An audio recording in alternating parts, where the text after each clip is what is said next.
MUI itu hanya sekedar ormas kok, bukan lembaga negara. Kelaminnya kan nggak jelas. Dan kalau Anda masuk MUI, Anda akan jadi ulama. NU bukan bawahan Majelis Ulama, bukan. Majelis Ulama hanya forum silaturahim, bukan. Majelis Ulama ini orang yang sering lupa, ini diciptakan oleh Pak Harto. Pak Harto itu pinter karuan untuk menguasai kita semua, itu pinter karuan. Pol pinternya. Organisasi wanita yang banyak itu oleh Pak Harto dijadikan satu, menjadi Kowani apa itu, apa ya Kowani ya Pak Pri, yang kumpulan organisasi wanita itu partai-partai politik yang beragama dijadikan satu, jadi P3. Jadi sekarang itu masih mempertahankan P3 segala macam itu karena agak lupa ya, pikun gitu. Bahwa dulu bikinannya Pak Harto. Pak Harto sudah lengser masih itu warisan dari Pak Harto. Partai-partai yang lainnya beragama jadikan satu di PDI. Organisasi kepemudaan, AMPI, Ansor dan segala macam dijadikan satu jadi KNPI.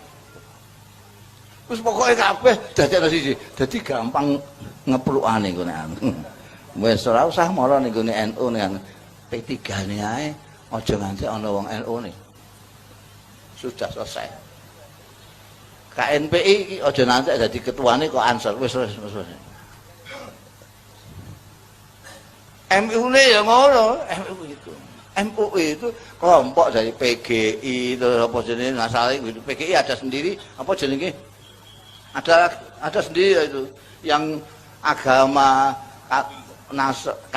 agama Nasrani itu ada sendiri di kelompoknya dadi siji, sing Islam itu dadi NU Muhammadiyah persis sak wite dadekno siji ning gone MUI. Pekerjaannya golekno Pak Harto dalil.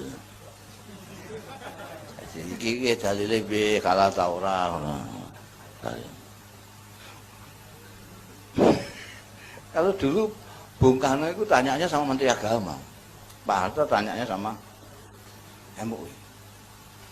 Meskipun nanti outputnya sama. Jadi ada dalil itu yang lucu. Jadi metal apa? Berubah apa jadi metamorfosa? Iya, berubah. Zaman Bung Karno itu jadi dalil revolusi. Begitu Pak Harto jadi dalil pembangunan. Karena tuh maknanya ini mau dari Menteri Agama ini beda-beda tuh maknanya. Ini maknanya anu Pak. Oh kalau begitu dalil revolusi ini. Jadi aku golek dalil pembangunan, golek metune itu juga. Yaitu dan ini sekarang ikut semua orang-orang itu. Karena penguasa itu memang paling top kalau bikin opini itu MUI. Dan kalau Anda masuk MUI, Anda akan jadi ulama. Ya tidak mungkin toh jadi pengurus MUI kok tidak ulama itu. Itu namanya majelis ulama kok. Kalau tidak masuk majelis ulama bisa tidak. Tapi kalau sudah jadi pengurus meskipun tukang ketik, ya tetap ulama. Pengurus majelis ulama. Jadi itu, dan itu sampai sekarang itu nggak jelas, kelaminnya kan nggak jelas. Itu organisasi sosial politik, apa dia instansi pemerintahan, nggak jelas. Tapi dapat APBN. Nah itu Indonesia begitu, nggak jelas nggak apa-apa, pokoknya urip. MUI itu hanya sekedar ormas kok, bukan lembaga negara. Lembaga negara justru Departemen Agama. Fatwa agama harusnya dikeluarkan oleh Departemen Agama sebagai fatwa resmi pemerintah, bukan oleh ormas-ormas. Ormas itu boleh mengeluarkan fatwa untuk masyarakatnya saja yang menjadi pendukung ormasnya, tetapi bukan kemudian mengikat. Orang Kristen bukan tidak perlu terlibat di dalam MUI, orang Katolik, orang Hindu, Buddha nggak ada kaitannya dengan fatwa MUI, dan itu bukan kemudian menjadi komando masif yang kemudian setelah muncul fatwa MUI itu dianggap sebagai sebuah undang-undang dan kemudian ditegakkan dengan melakukan sweeping. Berarti MUI menjadi biangnya dan sumber negara di dalam negara, tentara di dalam tentara, polisi di dalam polisi. Ini tidak benar.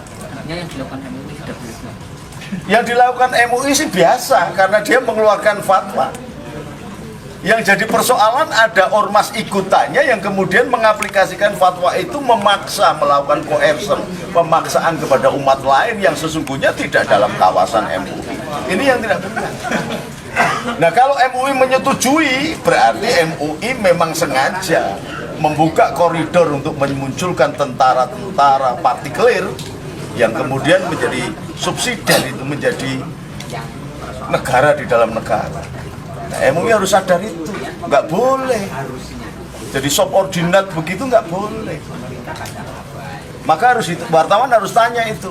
MUI itu mengeluarkan gitu kemudian membiarkan ada pembela fatwa MUI itu ada hubungannya nggak dengan MUI?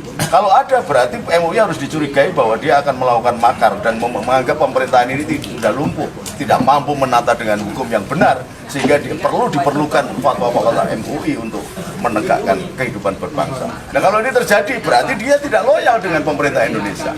Kalau tidak loyal, itu sudah bisa dikenakan hukum bugot, memberontak, atau sekurang-kurangnya mendidik bangsa yang lain karena MUI memiliki kekuatan fatwa, dianggap sebagai pembenaran fatwanya para ulama, maka diikuti oleh orang-orang yang lain yang tidak mudeng agama, maka melahirkan satu gerakan yang anarkis yang membahayakan, dan MUI harus menyadari itu.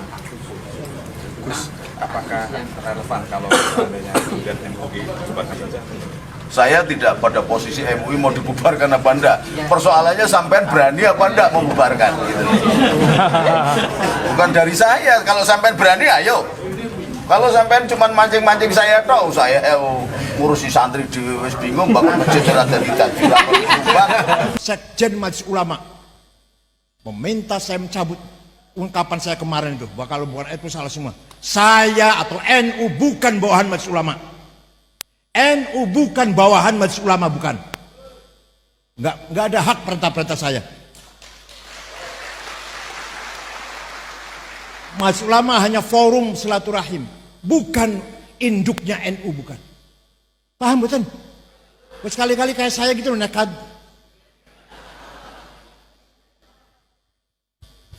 Ketua PBNU harus nekat, gak boleh takut kepada siapapun. Saya tidak pernah takut, kecuali sama istri saya. Itu pun kadang-kadang enggak terus-terusan enggak.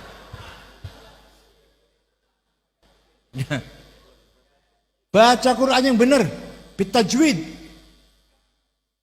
Harus dengan tahu tajwid baca Qurannya, yatlu alim ayati. Ya, harus paham izhar, idgham, iqlab, ikhfa, qalqalah, mad lazim, mad jaiz.